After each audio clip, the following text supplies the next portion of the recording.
পাকিস্তান আমেরিকাকে বলছে বেস তৈরি করার কথা নিজের দেশে, আর ভারত ভয় পেয়ে যাচ্ছে।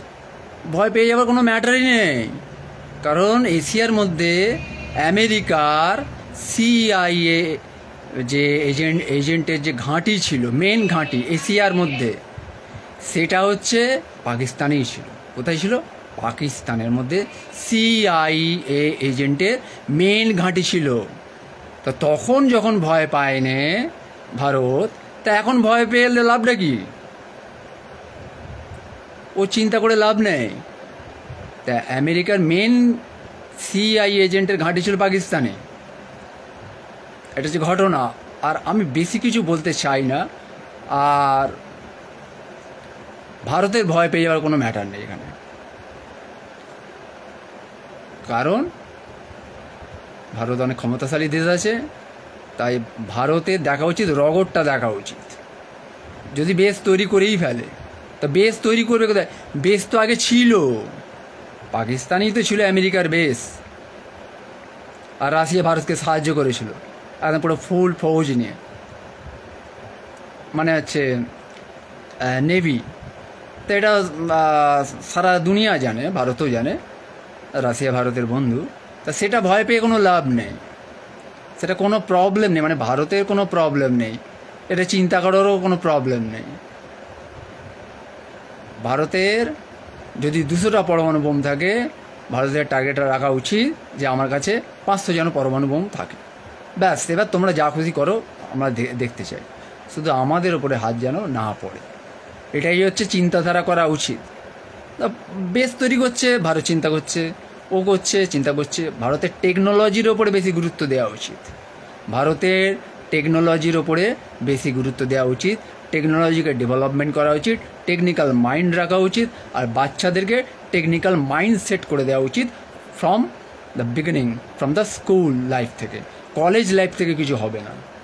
কলেজ লাইফ থেকে নতুন নতুন ইনোভেটিভ, ক্রিয়েটিভিটিভ থিঙ্কিং হয়। এখানে সাহিত্য চর্চা হয়, বিজ্ঞান চর্চা হয়, হিস্টোরিক্যাল ইমেজ নিয়ে থিঙ্কিং করা হয়, অনেক কিছু ম্যাটার থাকে, ঠিক আছে? রিসার্চ থাকে, ডেভেলপমেন্ট প্রজেক্ট থাকে, এগুলো ইউনিভার্সিটি কলেজ থেকে হয়। From the beginning, from school থেকে এগুলো করতে হবে। তাই ভারতের এইসব দিকে নজর দেওয়া উচিত। পাকিস্তান যদি বলে থাকে আমেরিকা বেস তৈরি করবে, ওই তৈরি করবে, সেই তৈরি করবে, আর করবে যাক, কারণ ওদের দেশে যদি করতে চায় করুক, এতে কোনো চিন্তা করার কোনো প্রয়োজন নেই। ভারতের টেকনিক্যাল অ্যান্ড টেকনোলজির উপরে বেশি গুরুত্ব দেওয়া উচিত, তাহলে কোনো সমস্যা নেই। ভারত যা পাওয়ারফুল আছে তার থেকে 4 গুণ হয়ে যাবে। এই হচ্ছে ব্যাপার। আর পাকিস্তান ওসব করতেই থাকুক, চিন্তা করতেই থাকুক। তাই ভারতের বোঝা উচিত আমেরিকার মেন ঘাঁটি ছিল পাকিস্তানে। কিসের ঘাঁটি ছিল? সিআই এজেন্টের ঘাঁটি ছিল এশিয়ার মধ্যে। তাই ভয় পেয়ে যাবার তখন যখন কোনো কারণ হয় না, তাই এখন কোনো প্রবলেম হবে না। তাই এখন আরও শক্তিশালী আছে, টেকনোলজির দিকে বেশি গুরুত্ব দেওয়া উচিত। ভারত কখনো ইকোনমিক্যালি কমজোরি হবে না। ভারতের ফার্মিং সেক্টর দারুণ আছে ইন্ডিয়াতে। ভারত কোনোদিন না খেয়ে মরবে না। অন্যান্য দেশ মরে যেতে পারে, কিন্তু ভারত কোনোদিন মরবে না না খেতে পেয়ে।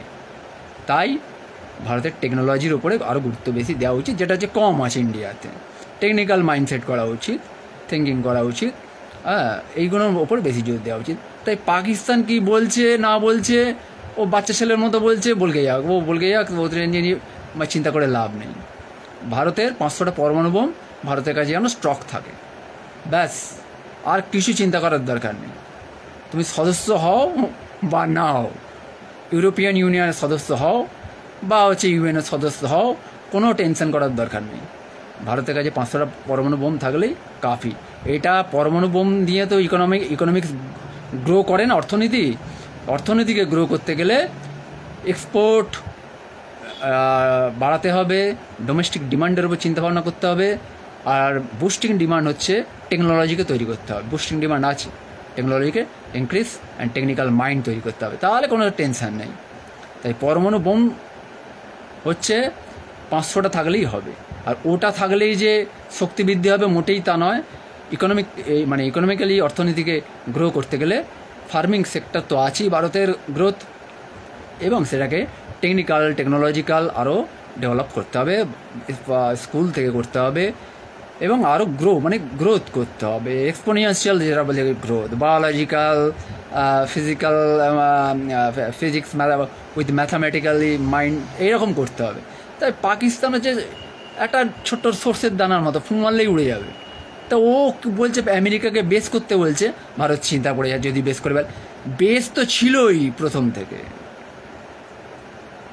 এটা হচ্ছে প্রথম কথা। তা অত টেনশন করার কোনো প্রয়োজন নেই, কারণ হেনরি বলছে আই অ্যাম হেনরি আর সায়েন্স ইজ মাই রিলিজিয়ান, আমার ধর্মের নাম হচ্ছে বিজ্ঞান, এবং সারা পৃথিবীতে একটা সময় বিজ্ঞানই হবে ধর্ম। আর সেটা হচ্ছে শুরু স্টার্টিং ফ্রম ইন্ডিয়া থেকেই হেনরি শুরু করেছে। Don't worry, be happy. Thank you.